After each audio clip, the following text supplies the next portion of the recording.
Hello everyone. Today I have a card to share with you. It is from a class I had last week and it involves the Perennial Essence Suite. I want to quickly show you the products in that suite and then I will jump into making another version of this card with different colors and different DSP. So to start off, you have the core of this suite, the Floral Essence. These images do not have a punch or die to cut them out, but these two do, which is really cool. The leaf punch has been around for a while, and then we have the new Perennial flower punch, so that cuts out the 3-petal image, and if we're going to layer them, what I've been doing and what I've been seeing is stamping this and punching it out 3 times, and then you kind of offset it. It doesn't look quite as full as you maybe would like if you just do it 2 times. So there's just a little tip for you. And this is a photopolymer stamp set, so you can see all the way through it. Then a couple embellishments in that suite. We have the what they call Perennial Essence Floral Centers, and they are just like lifelike fuzzy little centers, and they have an adhesive already on there. You just have to flick off that little bit of release paper. And I will show you quickly what that looks like on a card. We made this at a Stampin' Up! Sponsored event, and they really look like the real flower centers. Like there's already pollen sprinkled on them and everything, so just very, very cool. Oh, and you know what? Looks like looks just fine with just 2. I thought I'd always done 3, but just gives you kind of a fuller look, I guess, but looks really, really nice with just 2 for each flower, 2 punched images for each flower as well. So I take that back. And then, in my opinion, oh, I forgot to do the ribbon. So this is Petal Pink, and it is called the Organdy Striped Ribbon. There's the English. I just think this is so unique. Like, I don't know, it reminds me of like little bars of chocolate or something. I don't know what it is, but it was familiar to me, but I can't quite place where I've seen this type of design in my life. And then, to me, the star of this Perennial Essence Suite is the Designer Series paper. And I have it grouped in the front and back of each side. So there are 6 sheets, 2-sided, and there are 2 of each of those 6 sheets, so 12 together. And the price for this, the Designer Series paper, is, oops, there's my cat poking his head in there, is $11.50. And then they also, something unique, they have a pack of vellum paper, which is $11. It is also 12 by 12, and it has Old Olive, So Saffron, and Petal Pink. And there are 12 sheets, 3 of each, or 3 colors, so 4 of each color. So I highly recommend getting this if you're going to get the stamp set, because they just go so nicely together. And if you like everything in this suite and you just know you want to get it all together, they have these handy dandy ordering numbers that go everything in the suite under one number, kind of like a gotta have it all button. They do have the stamp set, and the punch is a 10% discount if you buy them together. When you do this gotta have it all number, you are getting that 10% discount price on those 2 products. So you don't have to worry about losing out on money just by the convenience of gotta have it all button. So when you, when you enter this number in, you aren't getting any price break besides what you're already getting in the stamp set and punch bundle. Hope that's clear. Pages 106 and 107 is the suite spread for Perennial Essence. And then you can also actually, onto 108, you can see a close-up picture of all of the DSP designs and then the stamp set.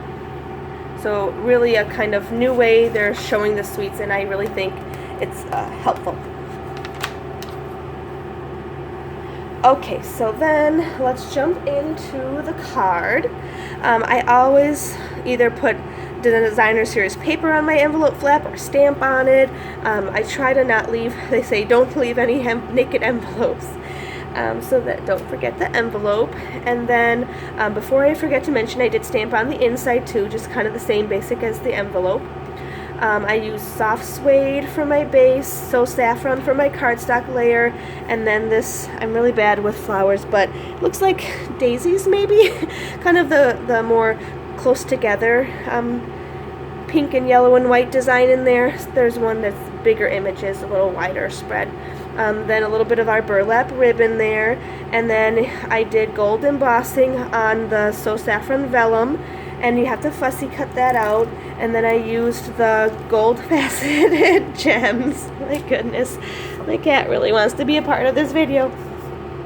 And then I did stamp in soft suede to coordinate with the back, and then this is soft suede for the centers, and So Saffron ink for the flowers. So then for the card for today, I'm going to switch up the colors a little bit, and I'm going to use Mossy Meadow for the base, and then Whisper White for the inside and top cardstock layer, and then a different design, more of pink and blue and green in there, not so much yellow for that daisy, if that's the right flower look. And then the little sentiment strip, and then I'm switching up the vellum as well, and I'm using the petal pink, and I'm gonna try for a different look, a little more softer look with the clear faceted gems and silver embossing powder. So we'll see how that all comes together, and I'm gonna stamp with Blushing Bride. Oh no, I wanted to do petal pink because that's what the vellum is, and the pink in there. So we're gonna switch that out for petal pink, and then the centers and the sentiment will be in Mossy Meadow. Okay, so then just a quick word. You'll see as this comes together that the cardstock layers and the DSP are just slightly different than the original that I had made, just because of a cutting error. So for the original, the So Saffron cardstock layer is 4 by 5 1/4, and then the DSP layer is 3 7/8 by 5 1/8.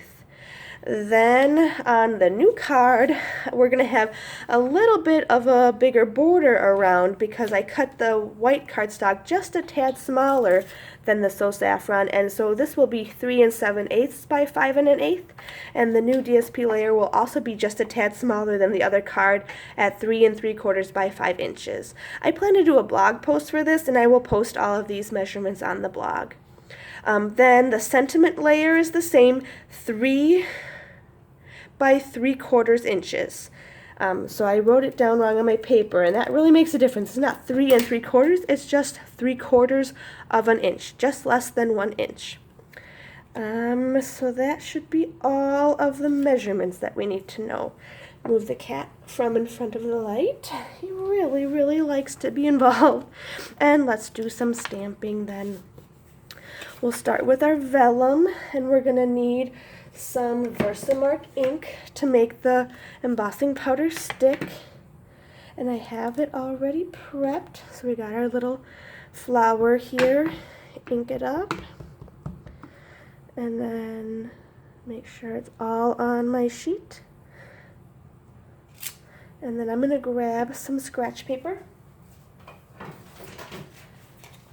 Some people have trays or little jars or containers where they put their powder in and sprinkle it over the top. I just keep it in my original containers and do it over scratch paper. Oops, don't touch the ink or it won't be as sticky. And I always forget to rub it with the embossing buddy to get the static away and keep the powder from sticking, but sometimes it does okay anyways.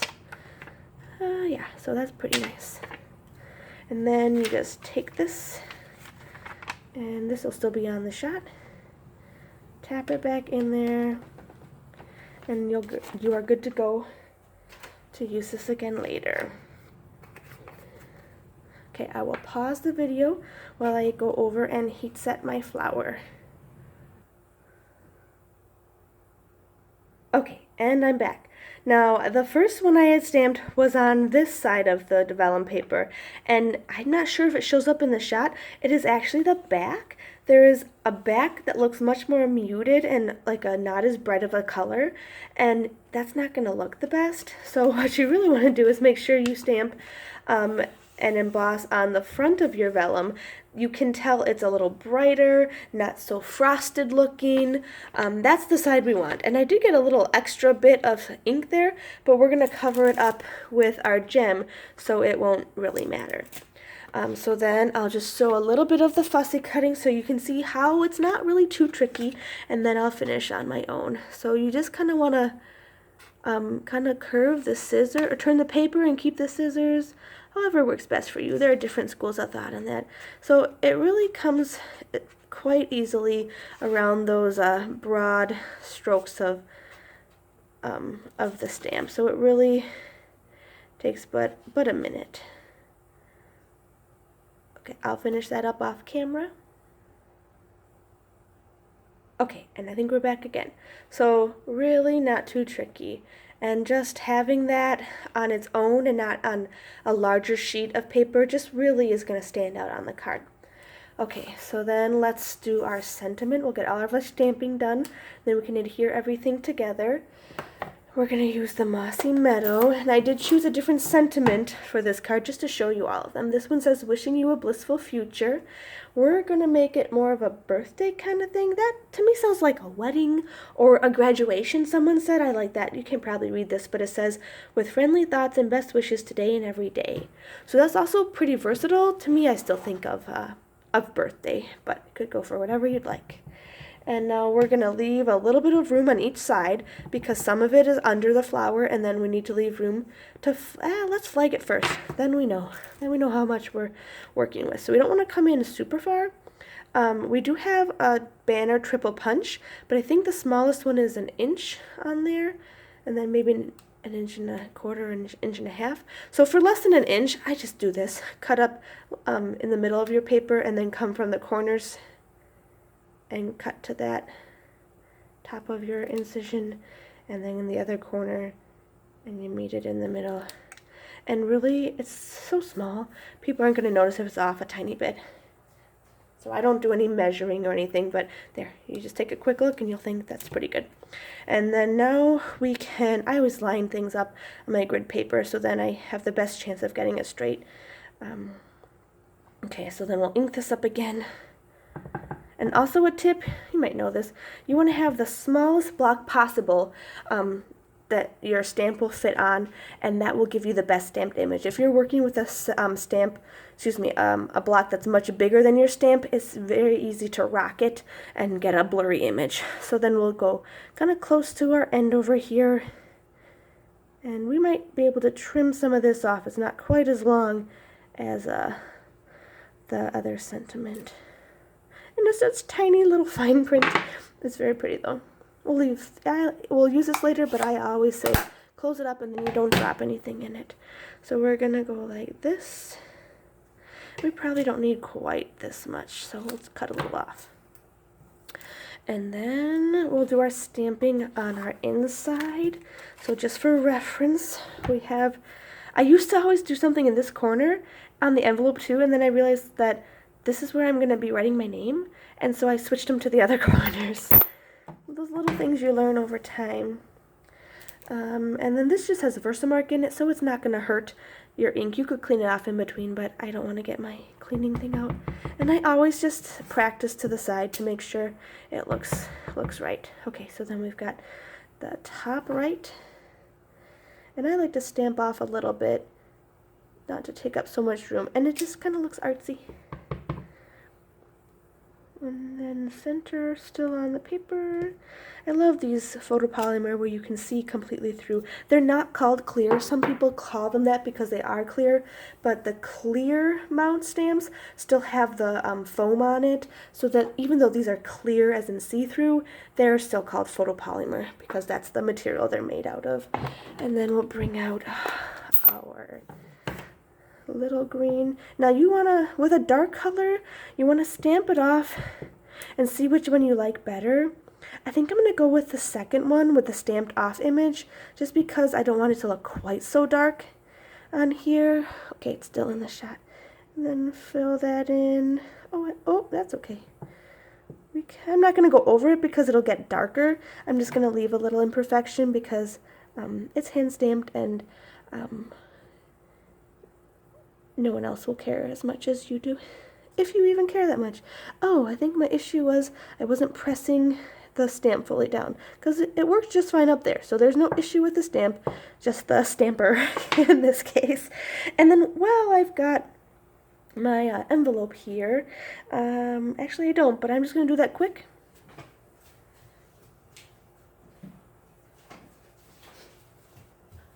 Then you can get a quick idea for another way to stamp. Sometimes I do feel this looks maybe a little busy, or sometimes if I just want something different, you can just stamp part of the envelope flap and not all of it. So I'll do it a little bit different on here. I'll just do one up in this corner, and then a cool thing I've seen is kind of a little up here, and then a little down here, kind of 2 in 1, different layout there. Let's see if I can get this right here. Oh, perfect. Whoops, a little bit too low there. And there's a tiny bit of the center on here still. And then flip it around. And also, I try not to stamp here, because I would run into my stamped image with the address, so then we'll just put it down in the left. Stamping off again. And there we have a beautifully coordinated envelope for our not quite finished card. So we can close up all of our inks now. We're done with the stamping. And then we can start assembling. Sometimes I do the inside first, just because it's only one layer and it's a little quicker. And you can choose either liquid glue or the snail, whatever is your preference. So funny to watch all the different ways people put on their adhesive. I change it up sometimes to see if something works better than what I'm doing. Okay, very nice. I really like the green for the center of the flowers. Oh yeah, don't fold your card. It's much easier to assemble when your base is flat. Yep, everything still in the shot. I'm experimenting with a different height on my camera mount, so I just want to make sure that everything is still in there. Okay, now sometimes for a tighter layer like this, it's a little smaller than the average layer. An average layer is about the paper is 1/4 of an inch bigger than your top layer. In this case, it's only 1/8 of an inch bigger, so I have a smaller border. And so then, since I might need to wiggle things around and smush it into place, I use my liquid glue when I have that smaller border. There we go. And don't get too much out of, well, oops, or too close, because it will smush a little bit. It dries clear, but sometimes it's just a little tacky, nothing too troublesome. Excuse me, but just if you can avoid it, that would be good. Okay, I'm going to move this bottom layer just in case I get it a little bit off. Doesn't really matter which way this paper is, it's so abstract, so I'm just going to go ahead and get a little bit, best of a border that I can. And I got a little bit more sticking out on the top, so I'm going to smush it, like I said, till I'm happy with it all around. Okay. I know it might be a little hard for you to see up there, but there's my little accent of a border around there.